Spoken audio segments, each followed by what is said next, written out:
एक बार फिर से आपका स्वागत है पीएम क्लास के यूट्यूब चैनल पे। मैं प्रियेश मिश्रा आपका स्वागत करता हूँ।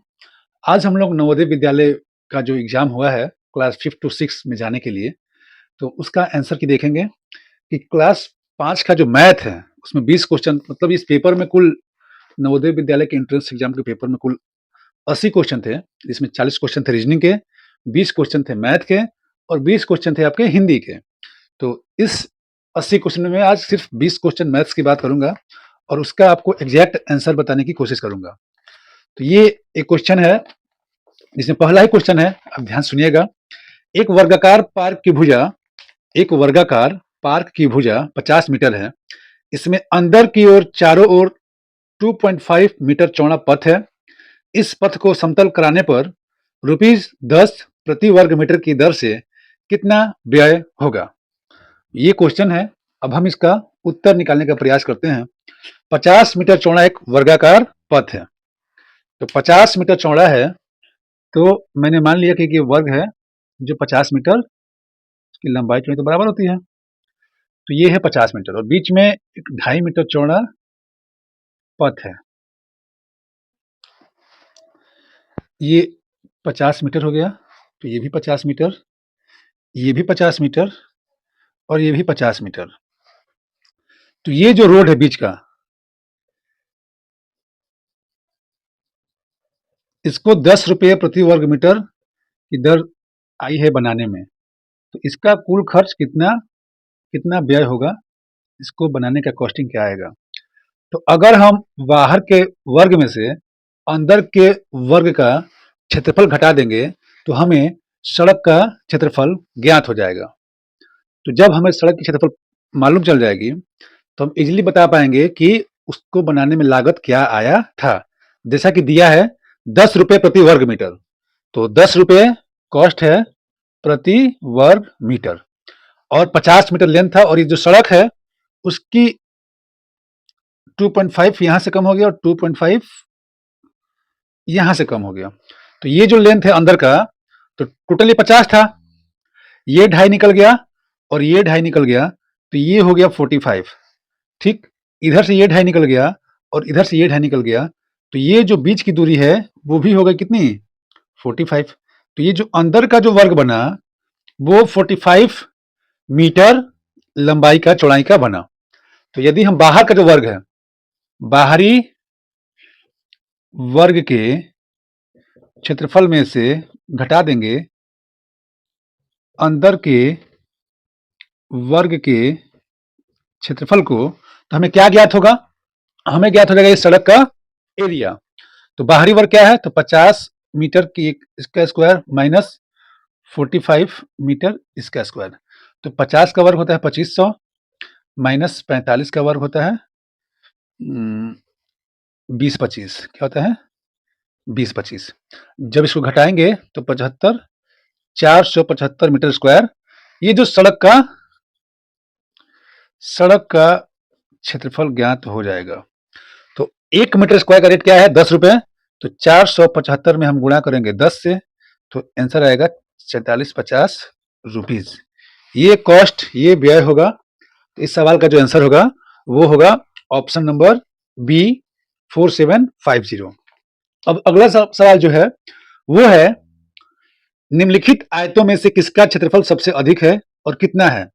एक आयत दिया है 18 सेंटीमीटर और 10 सेंटीमीटर का, तो इसका हो जाएगा क्षेत्रफल आपका 180 सेंटीमीटर स्क्वायर। 18 में 10 का मल्टीप्लाई कर देंगे। दूसरा दिया है 14 सेंटीमीटर लंबा और 14 सेंटीमीटर चौड़ा, तो 14 का स्क्वायर होता है आपका 196, तो ये हो जाएगा 196 मीटर स्क्वायर सेंटीमीटर स्क्वायर। एक दिया है 12 गुणा 16, तो ये हो जाएगा 192 मीटर स्क्वायर और एक दिया है 17 गुणा 11, तो 187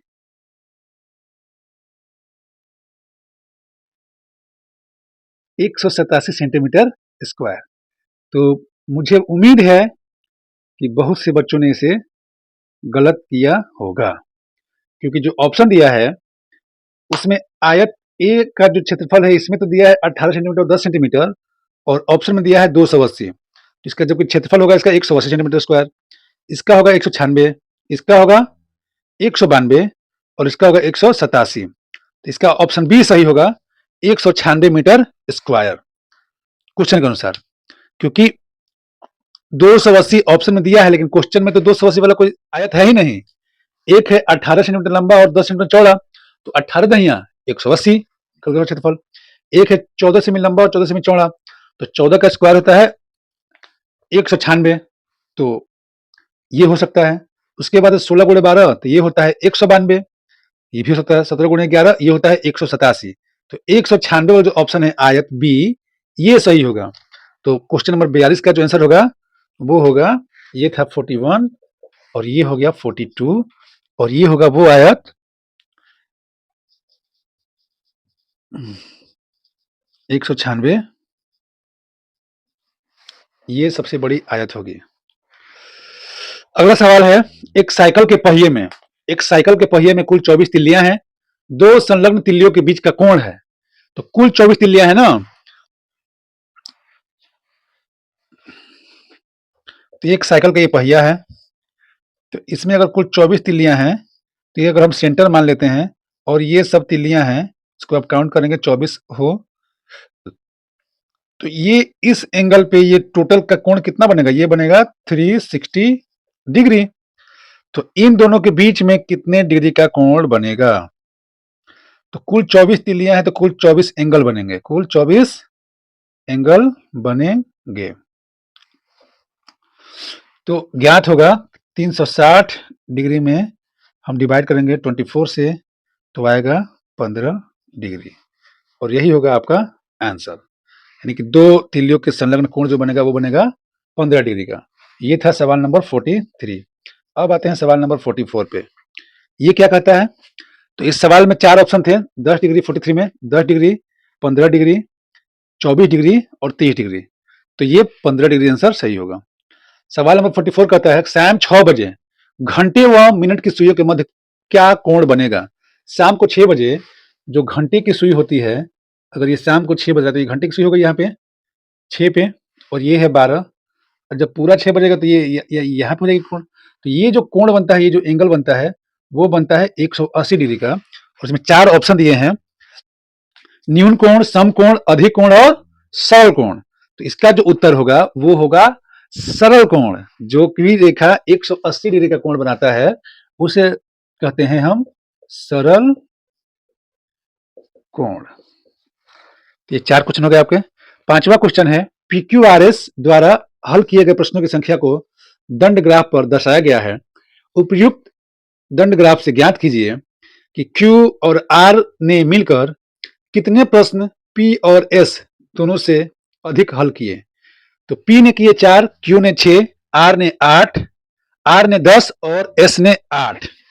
तो पहले हम सवाल नंबर ये 45 है, इसको देखते हैं। P ने किए 4, Q ने किए 6, R ने किया 10 और S ने किया 8। अब सवाल में क्या बोल रहा है? Q और R ने मिलकर, तो Q और R ने मिलकर यानी कि 6 प्लस 10, इसने किए 16। P और S, तो P और S ने किए 14। दोनों से अधिक हल किए, तो ज्ञात कीजिए कि Q और R ने, तो Q ने 6 किया, R ने 10 किया, तो Q और R ने किया 16। और इसने P और S से, तो P ने 4 और S ने 8। S ने तो 8 किए थे, S ने 8 किए थे, तो ये हो गया 12। ये क्या हो गया? 12। और ये था 16, तो ये 16 किया था और ये 12 किया था। तो कितना अधिक किया? तो 4 अधिक किया, तो 4 होगा इसका आंसर। इसमें क्या होगा? 4। तो ये क्वेश्चन नंबर 45 भी हो गया। अब क्वेश्चन नंबर 46 क्या कह रहा है? वो ये कह रहा है कि सभी अंकों 4, 2, 0 और 7, क्वेश्चन नंबर 46, 4, 2, 0, 7, इन 4 अंकों से बनी सबसे बड़ी संख्या और सबसे छोटी संख्या के बीच का अंतर क्या होगा? जो सबसे बड़ी संख्या होगी वो हो जाएगी 7, 4, 0, 2, 0। ये सबसे बड़ी संख्या हो जाएगी, माइनस सबसे छोटी क्या होगी? 2, 0, 4, 7। अब इसमें से हम करेंगे माइनस, तो ये 10 में से 7 गया 3, 9 में से 4 गया 5, 3 में से 0 गया 3, 7 में से 2 गया 5, तो 5 3 1 सेकंड 20 20477420 10 में से 7 गया 3, 11 में से 4 गया 7, ये 5373 इसका आंसर होगा। इसका आंसर होगा 5373, यानी सबसे बड़े में से सबसे छोटा घटाएंगे तो आएगा 5373, ये इसका आंसर होगा। अगला सवाल है क्वेश्चन नंबर 47। क्या है? 47, भाग के एक प्रश्न में यदि भाजक 51, भागफल 16 और शेषफल 27 है तो भाज्य है। भाजक 51 है तो 51 में हम गुणा करेंगे किससे? 16 से, और जोड़ देंगे किसको? शेषफल को, 27 को। तो ये जो आएगा वो हमारा उत्तर होगा। 16 एकम 16 का 6 हाथ में 1, 16 पचे 81 81 प्लस 27, ये होगा 843। तो ये जो आपका आंसर होगा वो होगा 843। भाज्य क्या होगा? 843। 90 का अभाज्य गुणनखंडन है। Question number 48। 90 का अभाज्य गुणनखंडन है तो 90 को हम बांट सकते हैं 2 गुणे 3 का स्क्वायर गुणे 5। तो ये है 90 का अभाज्य गुणनखंडन, और ये आपका ऑप्शन सी है, तो ये सही होगा। Question number 49। अगर इसमें कोई क्वेश्चन आपको गलत लगता है, चाहे मेरा उत्तर कोई गलत आपको प्रतीत होता है, तो आप अवश्य ऑप्शन में मैसेज में आके अपना मत रख सकते हैं और हमें बता सकते हैं। निम्नलिखित में से वह कौन सी संख्या है जो सदैव प्रत्येक अभाज्य संख्या का एक गुणनखंड है? तो वो है 1। क्वेश्चन नंबर 49 में आंसर होगा 1। एक सदैव अभाज्य संख्या का गुणनखंड होता है। आपने पढ़ रखा है कि अभाज्य संख्या वे संख्या होती हैं जो या तो खुद से डिवाइड होती हैं या सिर्फ 1 से। तो 1 हो गया ना उसका गुणनखंड। चलिए अब देखते हैं क्वेश्चन नंबर 50, और ये कहता है कि यदि हम 9432 में डिवाइड करेंगे 1.25 से तो आएगा 7545.6। तो इसी प्रकार यदि हम 9.432 में डिवाइड करेंगे 12.5 से तो आंसर क्या होगा? तो ये होगा आंसर 0.75456। ये आपका सही आंसर है, ऑप्शन नंबर बी। तो क्वेश्चन नंबर 50 का आंसर क्या होगा? ये। अब आते हैं क्वेश्चन नंबर 51 पे। ये एडिशन है। 1.1 में हम जोड़ेंगे 1.01 प्लस 1.001 प्लस 0.01 प्लस 11.01 तथा 111.1001। तब इसका आंसर क्या आएगा? तो इसका आंसर होगा 125.2311। ये इसका सही आंसर है। 111 में जुड़ेंगे क्या हो जाएगा? 122, 123, 124, 125। उसके बाद पॉइंट 1 है, इसके बाद इसको ऐड करेंगे तो ये इसका सही आंसर आएगा। तो ये हो गया क्वेश्चन नंबर 51। अब आते हैं क्वेश्चन नंबर 52 पे। क्वेश्चन नंबर 52 का जो सही आंसर होगा वो होगा 3.033003। क्वेश्चन आपके स्क्रीन पर दिख रहा होगा। ये है क्वेश्चन नंबर 52। अब क्वेश्चन नंबर 53 क्या है? क्वेश्चन नंबर 53 का जो सही आंसर होगा वो होगा 8037 अपॉन 400। तो क्वेश्चन नंबर 54 है, उसका आंसर देखते हैं। ये है 300 ml की पानी की 17 बोतलों तथा 130 ml की जूस की 30 बोतलों को एक जग में खाली किया गया तो जग में लीटर में कुल द्रव कितना होगा? 300 ml की 17 बोतल है तो 300 ml गुणे 17, तो 17 तिया 5100 ml हो गया ये, ठीक। और 130 ml की 30 बोतलें हैं तो 13 तिया 39 डबल जीरो, तो ये हो गया 3900 ml। इसमें आप ऐड करिए 5100 ml, क्योंकि कुल बोला है ना, तो 0.091 डिवाइड बाई 1000 हो जाएगा लीटर। तो कितना है 9 लीटर। ऐसा क्या होगा 9 लीटर। Question number 55। सुरेश अपने चाचा से मिलने के लिए प्रातः 9 बजे अपने घर से चला। वह 10 मिनट पैदल चला, 1 घंटा 5 मिनट बस से यात्रा की और फिर 15 मिनट पैदल चलकर अपने चाचा के घर पहुंचा। वह वहां 3 घंटा 20 मिनट रुका और शाम 3:30 बजे अपने घर पहुंच गया। वापसी की यात्रा में उसे कितना समय लगा? यानी सुरेश जो है, क्वेश्चन नंबर 55, अपने घर से निकलता है सुबह 9 बजे। कितने बजे? 9 बजे निकलता है। वह 10 मिनट पैदल चला, ठीक। फिर 1 घंटे 5 मिनट ये पैदल चला, फिर मिनट बस से यात्रा की और फिर 15 मिनट ये पैदल चला। क्लियर? 15 मिनट पैदल चलकर अपने चाचा के घर पहुंचा। वहां वह 3 घंटा 20 मिनट रुका और शाम 3:30 बजे अपने घर पहुंच गया। यहां कितना रुका? तो 3 घंटे 20 मिनट और शाम 3:30 बजे वह घर पहुंच गया। 9 बजे घर से निकला था और फिर घर पुनः कितने बजे पहुंचा है? तो 3:30 में, यानी 9 3 12, 3 घंटे उधर हो गया और 3 बजे तक 3 घंटे, यानी कि 6 घंटा 30 मिनट उसने यात्रा की। 6 घंटा 30 मिनट उसने यात्रा की और इस यात्रा में ये तो आराम भी किया था। तो 1 घंटा और 3 घंटा 4 घंटा, 10 5 15 15 30 20 50, तो 4 घंटा 50 मिनट उसको यात्रा करने में और आराम करने में, मतलब उस साइड से आने में, और ये 3 घंटा 20 मिनट आराम करने में उसको लगा था। वापसी का समय पूछा गया है, तो इधर से जाने में कितना समय लगेगा? कुल समय लगा 6 घंटे 30 मिनट और ये है 4:50, तो जब 10 मिनट होगा ऐड तो हो जाएगा 5 घंटे और 1 घंटे इधर हो गया तो हो गया 6 घंटे प्लस 30 मिनट, यानी कि 1 घंटे 40 मिनट। 1 घंटे 40 मिनट उसकी वापसी की यात्रा में समय लगा। ये सही जवाब होगा। Question number 56। ये जो क्वेश्चन है, ये क्वेश्चन बॉडमास रूल का फॉलो करेगा। अगर आप उसको नहीं पढ़े होंगे तो ये सवाल गलत हो जाएगा और सौभाग्य की बात है कि हम अपने क्लासेस में इसको बार बार पढ़ाते हैं। तो चलिए देखते हैं क्वेश्चन नंबर 56 और इसका आंसर जानने का प्रयास करते हैं। ये है क्वेश्चन नंबर 56।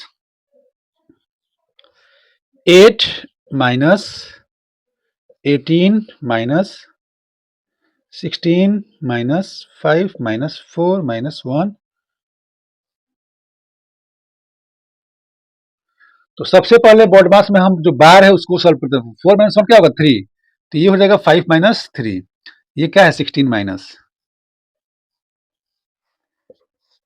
18 माइनस 8 माइनस 5 में से 3 गया 2, तो 16 में से 2 गया 18 माइनस 8 माइनस 16 में 2 गया 14, तो 18 माइनस 14 8 माइनस 18 में से 2 गया 4, 8 माइनस 4 इक्वल टू 4। ये होगा आंसर। आंसर क्या होगा? 4। अगला सवाल है 57 कि 33/40 में से क्या घटाया जाए, में से x घटाया जाए तो क्या मिल जाए? 11/40। सवाल है कि 33/40 में से क्या घटाया जाए कि 11/40 प्राप्त हो जाए। तो मैंने x घटा दिया, x को ले जाए उस साइड, तो x यहाँ पे आ गया। 33/40 माइनस 11/40, इन दोनों का एलसीएम 40 होगा। 33 माइनस 11 बराबर 22, 11/20 आंसर होगा। आंसर क्या होगा? 11/20। क्वेश्चन नंबर 58 है 5/22 प्लस 7/22 माइनस 3/22 प्लस 9/22 माइनस 1/22। इसका वैल्यू क्या होगा? जब नीचे में बेस सब 22 है तो 22 हम एलसीएम ले लेंगे। 5 प्लस 7 माइनस 3 प्लस 9 माइनस 1, तो 5 7 12 प्लस 9 21 माइनस 3 18 माइनस 1 17, 17/22 आंसर होगा। Question number 59। ये क्वेश्चन लाजवाब है और आप इसको देखिए, आपके मुंह में पानी आ जाएगा। एक दुकानदार 1 रुपए की 5 टॉफी की दर से खरीदता है तथा 1 रुपए की 4 टॉफी की दर से बेचता है। रुपए 125 का लाभ कमाने के लिए वह कितनी टॉफी बेचता है? तो 1 रुपए की 5 टॉफी की दर से खरीदता है, यानी कि 1 रुपये में 5 टॉफी खरीदता है और 1 रुपये में 4 टॉफी बेचता है। ये सीपी हो गया और ये एसपी हो गया। तो ₹125 का लाभ कमाने के लिए उसे कुल कितनी टॉफियां बेचनी पड़ेंगी? तो ₹1 में वो 5 टॉफी खरीदता है, इसका मतलब एक टॉफी का दाम हुआ 1/5 यानी कि 20 पैसे। और ₹1 में 4 बेचता है, तो एक टॉफी को बेचता है 1/4 यानी कि 25 पैसे में। तो 20 पैसे का खरीद के वह 25 पैसे में बेचता है, यानी उसे एक टॉफी पे 5 पैसे का प्रॉफिट होता है। तो उसको ₹125 कमाना है, तो उसे कुल कितना टॉफी बेचना होगा? तो 5 पैसे को अब हम 5 पैसे के बराबर है एक टॉफी का फायदा। तो अगर हमें ₹125 फायदा कमाने हैं, तो पहले इस 5 पैसे को बनेंगे ₹1। तो ₹1 करने के लिए करना पड़ेगा 100 पैसा, तो हम 5 में गुणा करेंगे 20 से, तो ये हो गया 100 पैसा। तो ये हो गया 20 टॉफी, इधर भी 20 से गुणा करेंगे, तो ₹1 में हम कमाएंगे 20 टॉफी, गुणे 125 कर देंगे तो हो जाएगा ₹125। तो इसमें क्या होगा 20 गुणे 125, 20 गुणे 125, ये हो जाएगा 250 और एक जीरो बढ़ जाएगा तो 2500। कुल 2500 टॉफी बेचना होगा, तब जाके हम कितना पैसा कमाएंगे? ₹125 का लाभ कमाएंगे। आइए अब मिलते हैं इस सेशन के लास्ट क्वेश्चन से। Question number 60। टीना ने एक स्कूटर ₹55,000 में खरीदा और उसने मरम्मत में ₹3400 खर्च किए। सीपी कितना हो गया? 55,000 प्लस ₹3400, 00485, ये सीपी हो गया। और उसने बेच दिया ₹56,030 में, 56,030 में इसको बेच दिया। तो ये सीपी था और ये एसपी था। खरीदा था ज्यादा में और बेच दिया कम में, तो लाभ होगा कि हानि होगी? ऑब्वियस सी बात है, हानि होगी। और हानि कितने रुपए की होगी? तो 0 में से 0 गया 0, 10 में से 3 गया 7, तो यहां बचा 3, तो 3, 8 में से 6 गया 2 और 5 में से 5 गया 0, यानी कि उसे हानि होगी कितने रुपए की?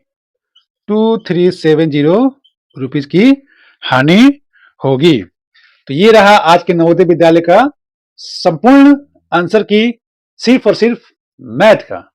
तो बाकी सेशन के लिए हम आगे मिलेंगे, और इसमें से कोई भी क्वेश्चन पर अगर आपको डाउट है तो आप मुझे जरूर बताइए। एक वीडियो में बनाऊंगा जो सिर्फ शॉर्ट में होगा और जिसमें केवल आंसर होंगे। ये तो डिटेल में था, एक वीडियो में केवल आंसर होगा, वो सिर्फ 5 मिनट का वीडियो होगा। मिलते हैं अगले वीडियो में। बहुत बहुत धन्यवाद आपको। शुभ रात्रि, जय हिंद।